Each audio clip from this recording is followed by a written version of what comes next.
common filler is the hyaluronic acid, which we commonly, there are different companies making it, like we have the Restylane product, we have the Juvederm product.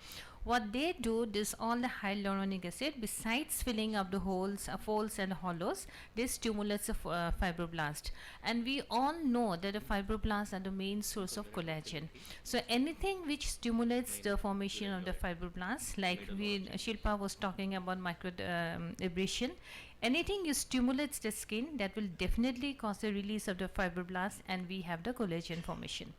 So what happens then, and slowly the collagens have been engulfed by the macrophages, but in this process again there is liberation of the elastin. And other common types of the fillers, we have the REDS, and that is the calcium hydroxyapatite, which is also a part of the body. So this is also injected in the same way, with the same concept, that you need to have a deep hollow. If you want to need a deep filling, you can use this calcium product, or also you can stimulate the collagen formation. And we all know that basically there are 4 types of collagen, because when I ask to any of the ophthalmologists what collagen you know, all will say the type 4 collagen, because that is the Descemet's membrane, right? But here it stimulates basically the type 1 and the type 3 collagen, which is responsible for the skin changes, which is responsible for all the aging changes. So this is the same way they stimulate the fibroblast. This will lead to the development of collagen. Then in this process the macrophages will come and they will engulf it, and in this whole process there will again be release of the elastin. And one very important, which I see many, especially in abroad, in India very few of us are using this, are the Sculptra. And the advantage is that it gives a more permanent result, and especially when you have a real hollowness, like the buccal hollowness which we see in the HIV patient. So Sculptra works very well for those type of patient. Firstly, the results are much permanent. Sometimes you don't need to re-inject, and secondly, even if you re-inject, you need to re-inject after 4 to 5 years. So these are all working in the same mechanical principles. But today I basically want to discuss with you all what is the most common indication for an ophthalmologist. I can see that all the ophthalmologists here and all of you are interested in this, facial aesthetics. So I'd like to discuss about what is basically a tear trough. This was first conceived by Flower, and this has been defined as volume loss, the descent of the aging tissue, and the poor development of the infraorbital malleus. So the fillers are used to augment this tear trough so as to fill the volume attrition and also the fat loss which is associated with the aging. And when we type it, there are different ways of classifying, but I'm giving there are 8-9 ways of classifying the fillers, tear trough. But what we commonly use are the class 1, class 2, class 3. So for the beginners, or maybe some of you are doing advanced practice, you should know what is a class 1, and which we usually see it in a very young generation people, where they only have a medial hollowing. So 2 is when they have a medial and a central, and 3 the whole of the circumferential of the orbital orbitus being involved. But for clinical practice, like when my fellows comes and tells me, I ask them what is the type, they will say type 4, type 5, because this is very easy to remember, and this is classically the type 1 where you have a hill. In fact, I see that this hill valley, this also have some genetic predisposition. Like my daughters, they have, all of them have only hill. I see all of them with prominent tear trough. I've never seen the they all of them have valley, and I have a hill, right? So the type 1 is basically when there's a small hill. Type 2 is basically a valley.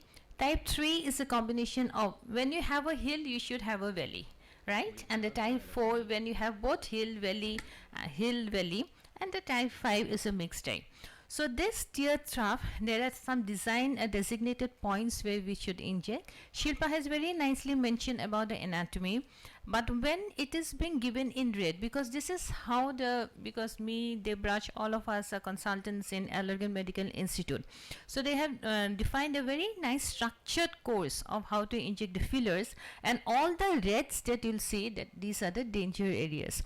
But still, in spite of it being a danger area, which many people think, but we ophthalmologists, since we are so sure of the anatomy, we don't think that this is a danger zone.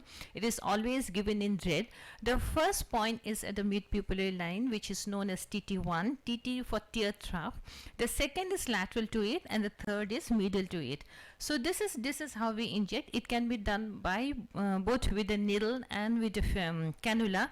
I usually prefer the cannula because I feel that it is much safer, especially more for the whole face. In fact, I prefer the cannula.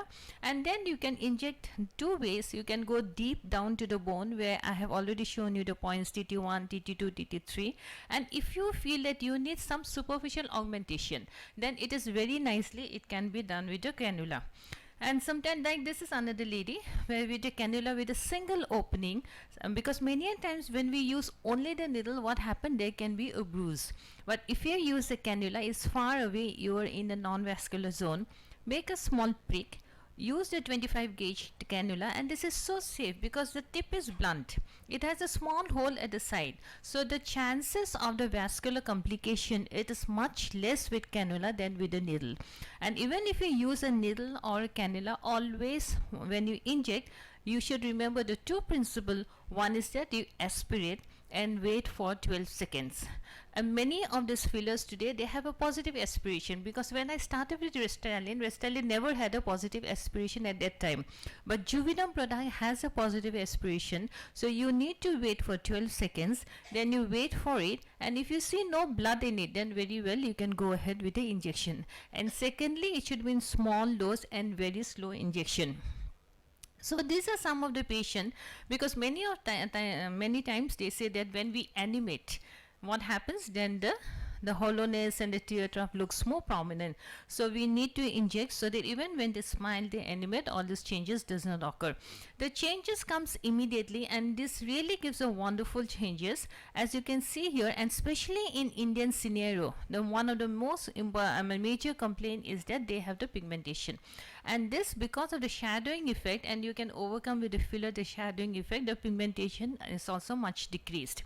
And this is a patient who comes to me. You can see this immediate with this is, you can see this all the Botox marks that he has taken for the forehead, and his main indication was basically for the filler of the tear trough.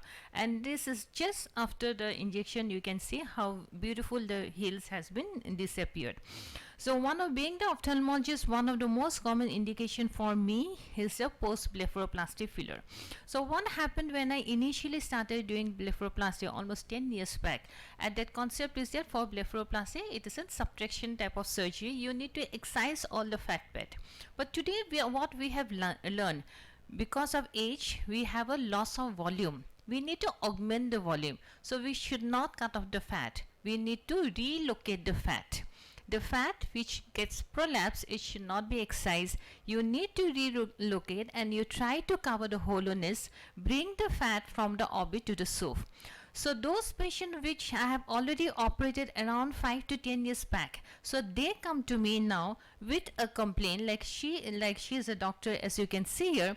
This is her complaint when I excise the fat. You can see so much of hollowness, the lateral hollowness I have created, and you see the pigmentation, so much enhancement in the pigmentation. She is never a happy patient with, though I have done it, done my blepharoplasty. And say, look at the side, you can see the side, there's so much of hollowness out here. So what I have done, these are the patient, and this has become a very common indication.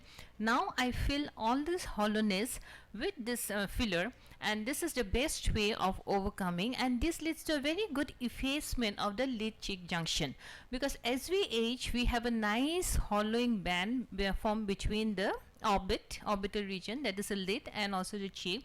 And this is because number one, the descent, the loss of tissue, the deterioration of the skin, and the most important thing, we have the orbitomalar ligament which is still attached to it. So only to efface that part, the best way is what you do, you inject the filler, and this is just immediate after the injection. You can see the injection marks out here, and this is how much you could efface it. And this is when you look to the side looks much better after the injection, and this is how she looks. It's not moving.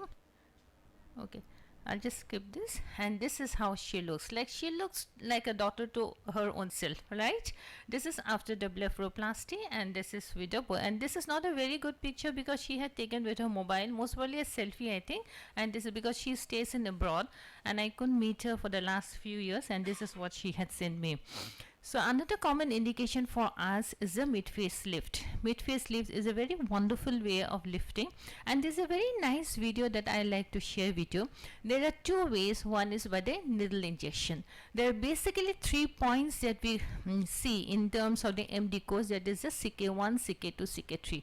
The most important bony landmark is the zygomatic bone. So what you do, you need to inject in 3 points, which we call that CK1, that is the point near the zygomatico-frontal suture, one at the midpoint of the zygoma, and one near the zygomatico-maxillary suture, which we call it the Mallory zone. And following this, and this is what we call the top model lift. This is what we use a cannula, and then you fill the whole of the zygoma, and it gives a very beautiful mid-face lift. And this is a very common indication, and it's a very safe for even a beginning procedure. So whenever we go for in the teaching classes, the first the lessons that we take is basically how to do a mid-face lift in case of injection failure.